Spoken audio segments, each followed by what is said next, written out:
போனா போகுதுன்னு அவர் பிச்சை போட்ட ஒரு புகைப்படத்தை வச்சுக்கிட்டு ஒட்டு மொத்தமா இன்னைக்கு தமிழினத்தையே ஏமாத்திட்டு இருக்க அவன் நம்ம பிள்ளைகளை சீரழிச்சுக்கிட்டு இருக்கான், இளைஞர்களை திசை திருப்பிக்கிட்டு இருக்கான். தன்னோட கட்சியில இருக்கிற ஒரு பெண் உறுப்பினரை, ஒரு பெண் தோழரை, அவங்களையே நீ இவ்வளவு கேவலமா பேசியிருக்கான். அவன் சொல்றான், அந்த திராவிட சுடுகாட்டில் 3 ஆண்களுக்கு மத்தியில ஒரு பொம்பளை படுத்துட்டு இருக்கான். எப்படி உங்க பிள்ளைங்களை வந்து ஒரு ஈயரும்பு அண்டாம, ஒரு நச்சரவம் எதுவும் தீண்டிடாம பொத்தி பொத்தி பாதுகாத்து வளர்த்திருக்கீங்களோ, அதே மாதிரி இந்த சீமான் என்ற இந்த கேடுகட்ட வெறி நாய்கிட்ட கடி வாங்காம தயவு செஞ்சு உங்க பிள்ளைகளை நீங்க பாதுகாருங்க. என் வீட்டு செலவெல்லாம் இன்னொருத்தர் பாத்துக்கிறாங்க அப்படின்னு. இதெல்லாம் ஒரு பெருமையாடா அவங்களுக்கு? அவனுக்கு எவ்வளவு கொழுப்பு தெனாவட்டு இருந்தா அப்படி பேசியிருப்பான். அவன் ஒரு தற்குடி, ஒரு பைத்தியக்காரன், ஒரு குடிகாரன்னு நமக்கு தெரியுது. ஆனா அங்க உட்கார்ந்து இருக்கிற எல்லாரும் தெளிவா தானே உட்கார்ந்துருந்தீங்க. பெரியாரின் தொண்டர்கள் உங்கள் அனைவருக்கும் என்னுடைய வணக்கத்தை நான் முதல்ல தெரிவிச்சுக்கிறேன். ஆனாலும் தமிழ்நாடு அரசுக்கு இப்படி ஒரு சோதனையை வந்து யாரும் கொடுக்கக்கூடாது. முத்தையா குமரன் தோழர் சொன்ன அந்த கோரிக்கை இருக்குல்ல, அது ஆனால் இப்படி ஒரு சோதனையை நீங்கள் வந்து வைக்கக்கூடாதுங்க, சரியா? ஒருத்தன் வந்து குடிச்சிட்டு மேடை ஏறுறான்னா அவன் குடிச்சிருக்கானா இல்லையான்னு சொல்லிட்டு டெஸ்ட் பண்ணி அது ஒரு கருவி வச்சுருப்பாங்கல்ல, இனிமேல் அதை கருவி வச்சுட்டு அங்கே நின்றுட்டு இருக்கணும் போல இருக்கு. இவ்வளவு ஒரு கேவலப்பட்ட ஒரு ஜென்மத்தை தமிழ்நாடு அரசியலில் நம்ம பார்த்ததே கிடையாது. பொய்யை தவிர வேறு எதுவுமே தெரியாத ஒரு ஜென்மம்னா அது அந்த சீமான் தான். இங்கே தீனா தோழரை அறிமுகப்படுத்தும் போது பொதுவாகவே வந்து நம்மளுங்க நிறைய பேர் வழக்கறிஞராக தான் இருப்பாங்க. அதனாலேயே என்னவோ தெரியல, ஒருவேளை அவருடைய பேச்சு இதெல்லாம் அவரெல்லாம் தெரிகிறதுனாலையோ என்னவோ எபின் தோழர் வழக்கறிஞர் அப்படின்னு சொல்லிட்டாரு. உடனே வந்து அதை முதல்ல அதை மறுத்துட்டு தான் அடுத்து பேசவே ஆரம்பித்தார். இதாங்க கருப்பு சட்டை. ஆனால் ஏண்டா ஒரு 5 நொடிகளுக்கும் குறைவாக நீ வந்து தேசிய தலைவரோட நின்று போனா போகுதுன்னு அவர் பிச்சை போட்ட ஒரு புகைப்படத்தை வச்சுக்கிட்டு ஒட்டு மொத்தமா இன்னைக்கு தமிழினத்தையே ஏமாத்திட்டு இருக்க. அதை வச்சு நீ வந்து லட்சமா சம்பாதிச்சுக்கிட்டு இருக்க. இத்தனையும் செஞ்சுட்டு அந்த தலைவனை எவ்வளவு இழிவுபடுத்திட்டு இருக்க நீ. ஒரு மாவீரனை இந்த அளவுக்கு யாராவது இழிவுபடுத்திருக்காங்களா? அவர் யாராவது இந்த அளவுக்கு கொச்சைப்படுத்திருக்காங்களான்னு யோசிச்சு பாருங்க. ஈழத்துக்காக பாடுபட்டவங்க எல்லாருமே இன்னைக்கு அமைதியா இருக்காங்க. முன்னாடி உட்கார்ந்து இருக்காங்க விடுதலை ராஜேந்திரன் ஐயா, இங்க மேடையில இருக்கிறார் பேராசிரியர் சுபவி, முன்னாடி பெல்ராஜன் ஐயா உட்கார்ந்துருக்காங்க. எல்லோருக்குமே எல்லாம் தெரியும். தமிழ்நாட்டில் விடுதலை புலிகள் இங்கே தங்கி இருந்த போது அனைவரையும் நேரில் போய் பார்த்து பேசி பழகி அவர்களுக்கு எல்லா உதவிகளையும் செய்தவர்கள், அவர்களோடு இருந்தவர்கள், அவர்களை ஆதரித்தவர்கள் எல்லாரும் இன்னைக்கு அமைதியா இருக்காங்க. நம்ம ஊர்ல சொல்லுவாங்கல்ல, நிறைகுடம் தழும்பாது குறைகுடம், அது குறைகுடம் கூட கிடையாது, வெத்துக்குடம். வெத்துக்குடம் இன்னைக்கு அவ்வளவு சத்தம் போடுது. இன்னைக்கு என்ன நாள் தெரியுமா? மிசா சிறையில் தன்னுடைய தலைவனை காப்பதற்காக தன்னையே கேடயமாக்கி உயிரிழந்த மாவீரன் சிட்டிபாபுவினுடைய நினைவு நாள் 1977 ஜனவரி 5 அவர் உயிரிழந்தது. அந்த தலைவனை, அப்படிப்பட்ட ஒரு தலைவர் தான் இன்றைக்கு நமக்கு முதலமைச்சராக இருக்கிறார். அப்படிப்பட்ட தலைவரை உருவாக்கிய தலைவர் கலைஞர். அவரை வந்து ஒருத்தன் இழிவா பேசியிருக்கான். உண்மையிலேயே எல்லாருக்குமே வந்து எல்லாரும் வெட்கப்பட வேண்டிய ஒரு நேரம் இது. கோபப்பட்டா மட்டும் பத்தாது, அவனை இன்னும் இந்த தமிழ்நாட்டில் நடமாட விட்டுருக்குமேன்ற ஒரு ஆதங்கத்தில் தான் இங்கே எல்லாரும் பேசிட்டு இருக்கோம். திரும்ப திரும்ப எல்லாரும் ஒரு விஷயத்த சொல்லிட்டே இருக்காங்க. அவனை எல்லாம் பற்றி நீங்கள் பேசணுமா? அவன்லாம் ஒரு ஆளா? அதுலேயும் சுபவி ஐயா அவரை பற்றிலாம் பேசணுமா? அந்த ஆளை பற்றிலாம் பேசணுமா? அப்படிலாம் சொல்கிறாங்க. ஐயா பெரியார்கிட்ட கேட்டாங்க, பார்ப்பனர்கள் வெறும் 3% தான் இருக்காங்க, மற்றவங்கெல்லாம் 97% இருக்கும், நீங்க ஏன் திரும்ப திரும்ப அவங்கள பத்தியே பேசிட்டு இருக்கணுமான்னு. அப்பதான் ஐயா பெரியார் சொன்னாரு, ஒரு பெரிய சந்தை நடக்குது, அங்க நிறைய வியாபாரிகள் வர்றாங்க, ஆயிரக்கணக்கான மக்கள் இருக்காங்க. அந்த கூட்டத்தில் ஒரு 3 பேரு, ஒரு மொள்ள மாதிரி, ஒரு முடிச்சவிக்கி, ஒரு திருடன் புகுந்துட்டான்னு வச்சுக்கோங்க. அப்போ அங்க இருக்கிற அத்தனை பேருமே என்ன பண்ணுவாங்க? அவங்கவுங்க பொருளை பாதுகாப்பாக வச்சுக்கணும்னு தான், பாதுகாப்பாக வச்சிருக்கணும்னு சொல்லிட்டு தான் முயற்சி பண்ணுவாங்க. அது அந்த 3 மொள்ள மாதிரி முடிச்சவிக்கலாம் இருக்காங்க, அவன் மேல இருக்கிற பயத்துல இல்லை, தங்களுடைய பொருளை அவங்க பாடுபட்டு சம்பாதித்த சேர்த்து வைத்த அந்த பொருளை பாதுகாக்கணுன்றதுக்காக இருக்கிற ஒரு விஷயம் அது. அப்படித்தான் இதுவும். இது அந்த சீமான் என்னவோ பெரிய அப்பா டக்கர்னு நினைச்சுக்கிட்டலாம் நம்ம பேசல. அவன் நம்ம பிள்ளைகளை சீரழிச்சுக்கிட்டு இருக்கான், இளைஞர்களை திசை திருப்பிக்கிட்டு இருக்கான். அந்த இளைஞர்களுக்காக நம்ம பேசுறோம். அவன் எவ்வளவு மோசமானவன் அப்படிங்கிறத சொல்றதுக்காக பேசுறோம். ஒரு ஃப்ராடு, ஒரு 420, அவனை நீங்க நம்பாதீங்கன்னு சொல்றதுக்காக நம்ம பேசுறோம். பெருசா வந்து நாங்க தான் தேர்தலில் 50க்கு 50 பெண்களுக்கு சீட்டு கொடுக்கிறோம், பெண்களை மதிப்பவர்கள் நாங்க தான், நீ எந்த லட்சணத்துல மதிப்பேன்றதை தான் நாங்க எல்லாம் பார்த்துட்டோம். நாம் தமிழர் கட்சியில இந்த ஆளு சீமானை விட நரம்பு புடைக்க ஒரு அக்கா கத்தி பேசுவாங்க. பாவம், அந்த அக்கா பேர் காளீஸ்வரி. காளீஸ்வரி தானே, காளியம்மாள். அவங்களையே இவன் எவ்வளவு கேவலமா பேசினான்ற ஆடியோவை நம்ம கேட்டோம். தன்னோட கட்சியில இருக்கிற ஒரு பெண் உறுப்பினரை, ஒரு பெண் தோழரை, அவங்க இத்தனைக்கும் வேட்பாளரா வந்து தேர்தலில் போட்டியிட்டவங்க, அவங்களையே நீ இவ்வளவு கேவலமா பேசியிருக்கான் அவன். அப்ப அந்த கட்சியில் இருக்கின்ற மற்ற பெண்களுக்கு கொஞ்சம் சுருக்குன்னு வர வேண்டாமா? இன்னொரு பக்கம் பாருங்க, சரி பெண்களை, அதாவது இது தீனா தோழர் ரொம்ப இதுவா பேசிட்டு போயிட்டாரு. ஆனா எனக்கு ரொம்ப தயக்கமா இருக்கு பல விஷயங்களை பேசுறதுக்கு. நிறைய காணொலிகளை பார்க்கிறோம், நிறைய ஆடியோக்களை கேட்கிறோம். கேவலமா அசிங்கமா இருக்கு அந்த ஆடியோல எல்லாமே. பெண்களை அவ்வளவு கேவலமா பேசிட்டு இருக்காங்க. அதாவது அம்மையா ஜெயலலிதா மேல நமக்கு வந்து 1000 விமர்சனங்கள் இருக்கு. அரசியல் நிலைப்பாட்டில் வந்து நேர் எதிரானவங்க அவங்க. எல்லாவற்றிலும் நாம் அவங்களுக்கு நேர் எதிராக தான் இருக்கிறோம், இல்லைன்னு சொல்லலாம். ஆனாலும் கூட ஒரு பெண்ணாக, அதுவும் மக்கள் பிரதிநிதித்துவ சட்டப்படி இந்த நாட்டினுடைய முதலமைச்சராக தேர்ந்தெடுக்கப்பட்ட அவர்களை குறித்து யாராவது தவறாக பேசினால் முதல்ல நம்ம தான் கண்டிப்போம். அவ்வளவு ஏன் இந்த எடப்பாடி சீமானோட சித்தப்பாவா பெரியப்பாவா, அவரு சித்தப்பாவா, அவரோட அப்பாக்கள் மட்டும் இல்ல, சித்தப்பாக்கள் பெரியப்பாக்கள் கூட நிறைய இருக்காங்க போல இருக்கு அந்த ஆளுக்கு. அந்த எடப்பாடி பழனிசாமியை ஆண்மையற்றவர்னு இந்த துக்ளக் குருசாமி பேசும்போதே அதிமுக காரன் கூட அமைதியா தான் இருந்தான். நம்ம தான் கேட்டோம், எப்படா நீ எங்க முதலமைச்சரை பார்த்து ஆண்மையற்றவன்னு கேட்கலான்னு சொல்லிட்டு. அப்போ அந்த அம்மையார் ஜெயலலிதா அவர்களை பற்றி அவன் எவ்வளவு தரக்குறைவா பேசினா. மெரினா கடற்கரையில நம்முடைய தலைவர்களினுடைய நினைவிடங்களை பற்றி அவன் பேசும்போது அது திராவிட சுடுகாடுன்றான். ஆனா அந்த கலைஞரனுடைய நினைவிடத்துல அது கட்டி முடித்த போது அங்க வந்து மக்கள் வந்து சாரை சாரையா அணி அணியாக வந்தாங்கல்ல, அப்ப அங்க இருந்த அந்த காட்சிகளை நீங்க பார்த்திருக்கணும். பிறந்த குழந்தைகளை எல்லாம் கொண்டு வந்து அந்த நினைவிடத்துல அவர் முன்னாடி அங்க போட்டு எடுத்துட்டு போறாங்க. மக்களுக்கு தெரியுதுடா, அது திராவிட சுடுகாடு இல்லடா, எங்க பிள்ளைகளினுடைய தொட்டில் அதுன்னு தெரியுது. நீ என்ன பெரிய இவன் பேசிட்டு இருக்கிற? அவன் சொல்றான், அந்த திராவிட சுடுகாட்டில் 3 ஆண்களுக்கு மத்தியில ஒரு பொம்பளை படுத்துட்டு இருக்கான். இவனை முதல்ல வீட்டுக்குள்ளேயே சேர்க்க கூடாது. அவங்க அம்மா அக்கா எல்லாம் பெண்களை பற்றி அவன் எந்த அளவுக்கு ஒரு இழிவான மதிப்பீடு வச்சிருக்கான்னு பாருங்க.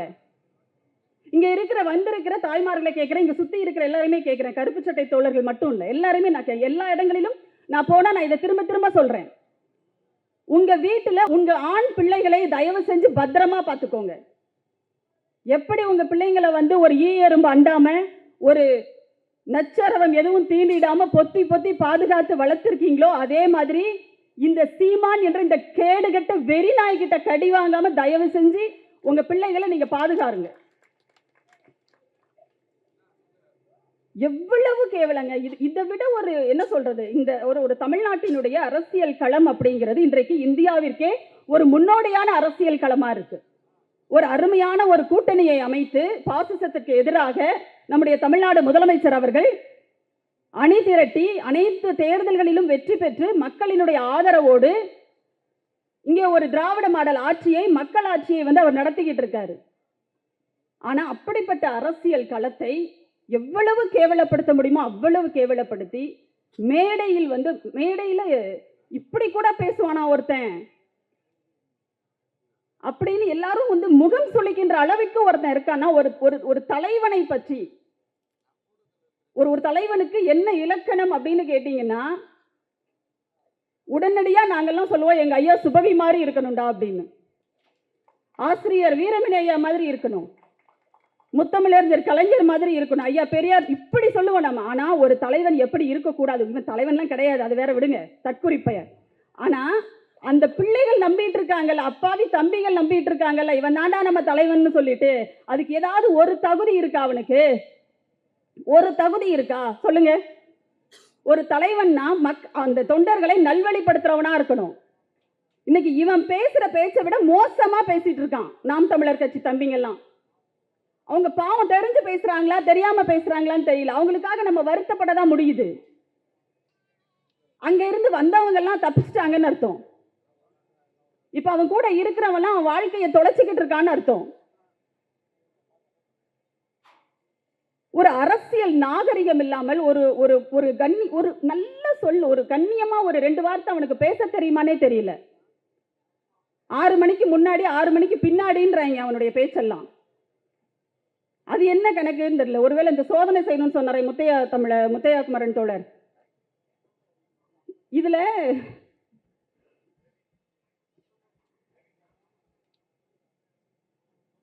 இந்த தம்பிகள் எல்லாம் போடுற பதிவுகள் இருக்குல்ல, ஏறத்தாழ இப்போ நம்முடைய பிரதமர் மோடியை சொல்லுவாங்க, யார் இன்ஸ்டாகிராம்ல சமூக வலைத்தளங்கள் எல்லாம் பெண்களை ரொம்ப இழிவாகவும் கேவலமாகவும் சித்தரிச்சு அந்த சங்கி கூட்டம் போட்டுட்டு இருக்காங்களோ அவங்களை எல்லாரையும் யார் பின்தொடர்றாங்களாம்? நம்முடைய பாரதத்தின் பிரதமர், இந்தியாவினுடைய பிரதமர் கிடையாது, அவர் பாரதத்தின் பிரதமர், இந்து ராஜ்யத்திற்காக ஒரு அரசை நடத்தி கொண்டிருக்கிற ஒரு பிரதமர் மோடி அவங்களெல்லாம் பின்தொடர்றாரு. அப்ப எவ்வளவு கேவலமான ஒரு ஆளா இருப்பார் அவரு. அதை விட மோசமான ஆள் இவன். ஏன் அங்கதானே போய் சேர்ந்திருக்கான். வெறும் பணம் காசுக்காக ஒருத்தன் இவ்வளவு கேவலமா போவானா? போறானே, என்ன பண்றது? இசுசு என்ன கருது? இசுசு தானா? இப்போ சரி, ஏதோ ஒரு வாயுக்குள்ள வர மாட்டேங்குது நமக்கு பேரு. அதுலதான் இவர் போவாராமா. வெளிநாட்டு கிளி தான் வளர்ப்பாராம். ஏன்னா இங்க உள்நாட்டில் இருக்கிற கிளி எல்லாம் சரியா பேசாது போல இருக்கு. வெளிநாட்டு கிளி தான் வளர்ப்பாராம். அதெல்லாம் வளர்க்கறதுக்குன்னு தனியா ஒரு வீடு, ஒரு இடம் வேற வச்சிருக்கிறார். இவர் இருக்கிறது ஒரு பெரிய பங்களா. ஆனா என்ன தெரியுமா, நம்ம வீட்டுக்கான செலவுகளை நம்ம தான் பார்ப்போம், நம்ம தான் சம்பாதிக்கிறோம், நம்ம தான் வீட்டு வாடகை தருவோம், உழைச்சி அரிசி பருப்பு வாங்குறதுல இருந்து உப்பு புளி மிளகா வாங்குறதுல இருந்து எல்லாம் நம்மளுடைய வியர்வையில் நம்ம வியர்வை சிந்தி சம்பாதிச்சு வாங்குவோம். ஆனா ஒருத்தனுக்கு லட்சக்கணக்கில் யாரோ செலவு செய்யறாங்களாம். அது எப்படின்னு தெரியல. இது ஏற்கனவே ஒரு ஆள் சொல்லிட்டு இருக்காரு, அண்ணாமலைன்னு ஒரு ஆள், அவர் வேற சொல்லிட்டு இருக்காரு, என் வீட்டு செலவெல்லாம் இன்னொருத்தர் பார்த்துக்கிறாங்க அப்படின்னு. இதெல்லாம் ஒரு பெருமையாடா உங்களுக்கு? இதெல்லாம் ஒரு பெருமையா? இதுல நீங்க கட்சியை வழிநடத்துறேன், இளைஞர்களை வழிநடத்துறேன்னு வேற வர்றீங்க, கொஞ்சம் கூட வெக்கமே இல்லாம. தமிழ்நாட்டை பொறுத்தவரை பெண்களை மதிக்காத எவனுக்கும் இங்க அரசியல்ல இடமே கிடையாது.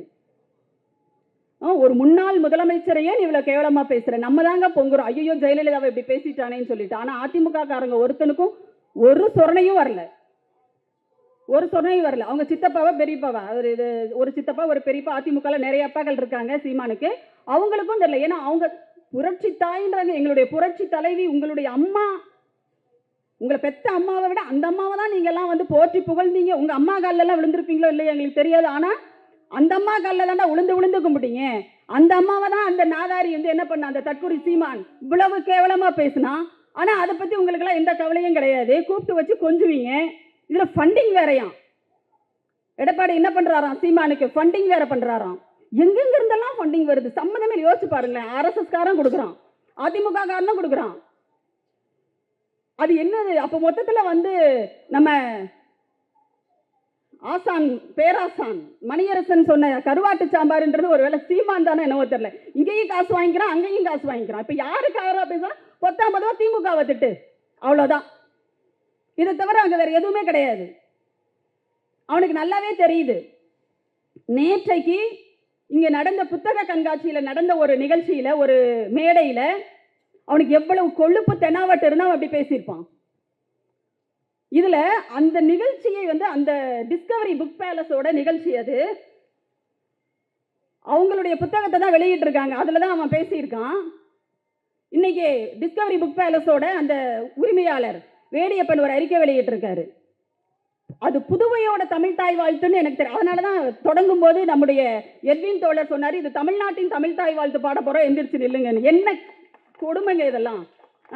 தமிழ்நாட்டில் தமிழ் தாய் வாழ்த்து பாடணும்னு சொன்னா நாங்க சொல்ல வேண்டியது இருக்கு, தமிழ்நாட்டின் தமிழ் தாய் வாழ்த்து போட போறோம்னு சொல்லிட்டு.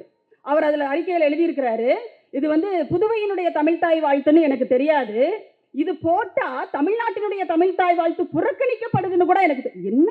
நீங்க எல்லாம் ஒரு பப்ளிஷரா? தமிழை வளர்க்குறோம், தமிழ் இலக்கியத்தை வளர்க்குறோம்னு சொல்லிட்டு இருக்கீங்க. அது ஒரு ஒரு ஒரு மன்னிப்பு கேட்கிற ஒரு அறிக்கையா அது பேரு. இன்னொன்னு, அதே டிஸ்கவரி புக் பேலஸ்ல இருக்கிற அரங்கத்துல தம்பி மணி ஒரு பதிப்பகம் ஒன்று தொடங்கினாரு, தூரிகைன்னு சொல்லிட்டு.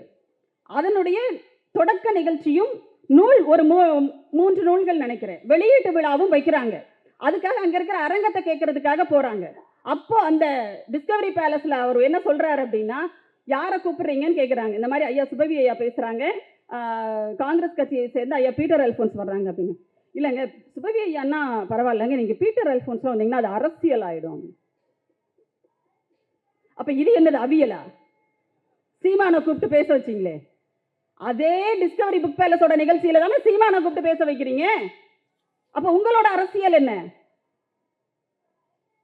இதுல பப்பாசி கலைஞரோட பணத்துல, அவர் கொடுத்த பணத்துல, அதுல வர்ற வட்டியில நீங்க எல்லாத்தையும் தின்னு கொளுத்துட்டு அவரை பத்தி ஒருத்தன் இழிவா பேசுறான். அவன் ஒரு தற்குறி, ஒரு பைத்தியக்காரன், ஒரு குடிகாரன்னு நமக்கு தெரியுது. ஆனா அங்க உட்கார்ந்து இருக்கிற எல்லாரும் தெளிவா தானே உட்கார்ந்துருந்தீங்க. அதே பப்பாசியோட தலைவர் மேடையில இருந்தார்ல, ஏன் எந்திரிச்சு கண்டிக்கல? ஏன் பேச விட்டீங்க கடைசி வரைக்கும்? கேட்டா அவர் பேசிட்டே இருக்கும் போது இடையில குறுக்கிடுவது மேடை நாகரிகம் இல்லையா? எப்படி இருக்கு பாருங்க உங்க மேடை நாகரிகம். ஒருத்தர் திட்டுவானா, ஒருத்தர் அசிங்கப்படுத்துவானா, ஒரு தலைவரை பத்தி ரொம்ப இப்போ அவருடைய பெயரால் தான் இந்த ஆட்சி நடக்கிறது தமிழ்நாட்டில். அவர் கொண்டு வந்த திட்டங்களினுடைய நீட்சி தான் இன்னைக்கு நம்ம தமிழ்நாட்டில் நம்ம அனுபவிச்சுட்டு இருக்கோம். அப்படிப்பட்ட ஒரு தலைவரை பத்தி இழிவுபடுத்தி ஒரு தற்கொலைத்தனமா ஒருத்தன் பேசிட்டு இருப்பானா, அவன் பேச்சுல குறுக்கிடுறது மேடை நாகரிகம் இல்லையா? உங்க நாகரிகத்தை கொண்டு போய் உடப்புல போடுங்கடான்னு தான் நம்ம சொல்ல வேண்டியது இருக்கு. இது வெறுமனே ஒருத்தன் ஒரு மோசமான ஒரு ஆளை கண்டிச்சு நம்ம பேசினாலும் கூட, இது நம்முடைய பிள்ளைகளுக்கு, குறிப்பா நான் திரும்பவும் சொல்றது, நம்முடைய தாய்மார்களுக்கு சொல்ல வேண்டிய செய்தியாக தான் நம்ம இதை சொல்ல வேண்டி இருக்கிறது. தயவு செஞ்சு உங்க பிள்ளைங்களை பத்திரமா பாதுகாத்துக்கோங்க. நிறைய இளைஞர்கள் இருக்கீங்க, இந்த பகுதியில் இருக்கிற பொதுமக்களுக்கும் நாம இதை ஒரு தாழ்மையான வேண்டுகோளாவே நம்ம வைக்கிறோம். அவனை கண்டிப்பது, அவனை அவனுடைய முகத்திரையை கிழிப்பது, இதெல்லாம் ஒரு பக்கம் நாங்க செஞ்சிட்டு இருந்தாலும், நீங்க வீட்டை கொஞ்சம் பத்திரமா பார்த்துக்கோங்க. திறந்து ஓடுறாதீங்க. கண்ட நாயெல்லாம் வீட்டுக்குள்ள வந்துடும். உங்க பிள்ளைகளை என்ன பண்ணிடும், அதை ஏற்கனவே வெறி பிடிச்சி அலையுதுன்னு வேற சொல்றாங்க. பார்த்து பத்திரமா பார்த்துக்கோங்க. நன்றி, வணக்கம்.